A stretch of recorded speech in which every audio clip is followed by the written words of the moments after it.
এরকম নাটকীয়ভাবেই তুরস্কের ইস্তাম্বুলে অবস্থিত ইসরায়েলের দূতাবাসের বাইরে পুলিশ ও অস্ত্রধারীর মধ্যে গোলাগুলি চলে। সিএনএন-এর এক প্রতিবেদন অনুযায়ী বন্দুকধারীরা কনসুলেট ভবনটির দিকে এগিয়ে যাওয়ার সময় পুলিশ তাদের থামার নির্দেশ দেয়, কিন্তু তারা নির্দেশ না মেনে উল্টো গুলি চালালে দুই পক্ষে সংঘর্ষ শুরু হয়। প্রতিবেদনে আরও বলা হয়, বন্দুকধারীরা ভবনটির ভেতরে ঢুকে যে তলায় ইসরায়েলি কূটনৈতিক দফতর অবস্থিত সেখানে পৌঁছানোর চেষ্টা করছিলেন।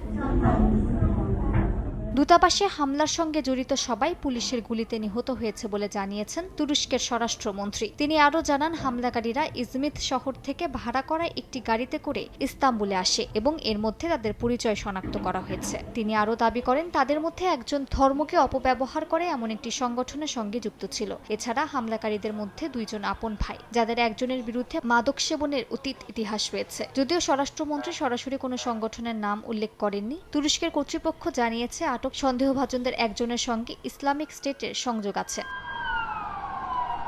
তুরস্ক ও ইসরায়েল দুপক্ষই ঘটনাটিকে সন্ত্রাসী হামলা বলে আখ্যা দিয়েছে। তুরস্কের প্রেসিডেন্ট রিসেপ তাইপ এরদোয়ান এই হামলাকে জঘন্য ও বিশ্বাসঘাতকতামূলক বলে তীব্র নিন্দা জানিয়েছেন। এ সময় তিনি নিরাপত্তা বাহিনীর সাহসিকতার প্রশংসা করেন।